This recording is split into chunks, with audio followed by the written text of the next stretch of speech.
Traffic DCP Venkateshwar గారు మనతో పాటు ఉన్నారు. ఆయన గురించి ఇక్కడ ఉన్న పరిస్థితి గురించి తెలుసుకునే ప్రయత్నం అయితే చేద్దాం. సార్ చెప్పండి సార్, ఇక్కడ ప్రోటోకాల్ ఎలా ఉంటుంది, ఇక్కడ సెక్యూరిటీ కానీ దీని గురించి చెప్పండి సార్. ఈరోజు చాలా ఇంపార్టెంట్ డే. లాల్ దర్వాజా బోనాలు మొత్తం బోనాలలో చాలా ఇంపార్టెంట్.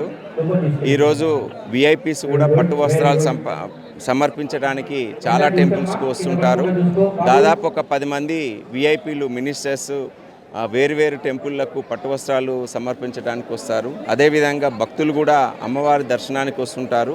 కాబట్టి విఐపీ పట్టు వస్త్రాలు సమర్పించే సమయంలో భక్తులు దర్శనం చేసుకునే సమయంలో కూడా వాళ్ళకి ఎలాంటి ఇబ్బందులు కలగకుండా ట్రాఫిక్ ఏర్పాట్లు చేయడం జరిగింది.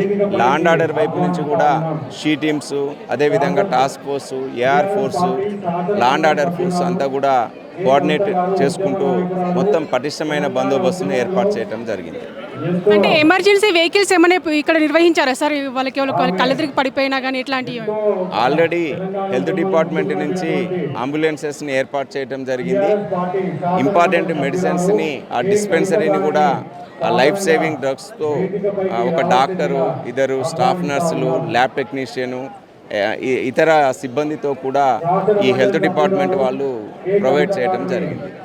అంటే ఇక్కడికి వచ్చే భక్తులకే కాకుండా ఇప్పుడు మీకు సంబంధించిన సిబ్బంది కూడా ఉంటారు కదా సార్, వాళ్ళకి ఎట్లాంటి ఫెసిలిటీస్ కల్పించారు మీరు ఇక్కడ? జనరల్గా అందరికీ, అది భక్తులకు కానీ, మా పోలీస్ సిబ్బంది కానీ, లేదా ఇతర జిహెచ్ఎంసి, రెవెన్యూ, ఎలక్ట్రిసిటీ, ఆర్ఎండ్బి ఎవరున్నా కూడా అందరికీ అనారోగ్యం ఏదైనా వచ్చినా కూడా అక్కడనే ట్రీట్మెంట్ చేయబడుతుంది. అంటే ఎప్పటి నుంచి స్టార్ట్ అయ్యి ఎప్పటి వరకు ఎండింగ్ అవుతుంది సార్? నిన్న ఈవినింగ్ బలిగంపతో ఈ బందోబస్తు స్టార్ట్ అయింది. ఎర్లీ మార్నింగ్ 3 o'clock కూడా ఒక షిఫ్ట్ ఏర్పాటు చేసుకోవడం జరిగింది. ఈరోజు నైట్ 10 వరకు కూడా దర్శనాలు జరుగుతూనే ఉంటాయి. అదేవిధంగా రేపు అక్కన్న మాదన్న టెంపుల్ నుంచి ఎలిఫెంట్ ప్రొసెషన్ కూడా ఉండి ఆ ఘటాలన్నీ కూడా అయిపోయేసరికి ప్రొసెషన్లో తెల్లవారుజామున నెక్స్ట్ డే తెల్లవారుజామున 3 o'clock వరకు నడుస్తుంది.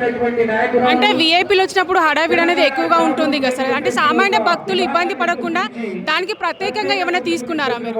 ఇప్పుడు విఐపీ అప్పుడు చాలా వెహికల్స్ వస్తాయి. ఆ వెహికల్స్ అన్నీ కూడా మేము లోపల తీసుకోకుండా ఓన్లీ విఐపీ వెహికల్ మాత్రమే లోపల తీసుకొని మిగతా వెహికల్స్ అన్నీ కూడా బయటనే పార్కింగ్ ఏరియాలో పెట్టుకునేటట్లు చేస్తున్నాము. అదేవిధంగా సాధారణ భక్తులకు కూడా ఇబ్బందులు లేకుండా వాళ్ళకు కూడా తగిన ఏర్పాట్లు చేయడం జరిగింది. అంటే ఇక్కడ ఫెసిలిటీస్ ఎలా ఉంటాయి సార్ వెహికల్కి సంబంధించి? పార్కింగ్ సపరేట్ ఏమైనా మీరు నిర్వహించారు ఇక్కడ? ఉన్నాయి. ఇక్కడ అల్కా టాకీస్ థియేటర్ దగ్గర దాదాపు ఒక 300 వెహికల్స్ ఉన్నాయి. రాజన్న బౌలిలో ఉన్నాయి, వేదిక్ ధర్మ పాఠశాలలో ఉంది. అదేవిధంగా near by schools, function halls కూడా ఈరోజు తీసుకొని దాంట్లో కూడా పెట్టిస్తున్నాం.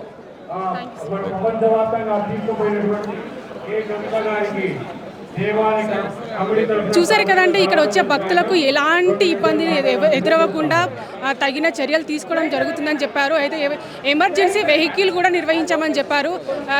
అనుకోకుండా ఏదైనా కళ్ళు తిరిగి పడిపోవడం కానీ, ఫస్ట్ ఎయిడ్ కానీ ఇట్లాంటి ఏమైనా ఇబ్బందులు ఎదురైనప్పుడు వాటికి తగ్గ ఫెసిలిటీస్ కూడా నిర్వహించామని చెప్పారు.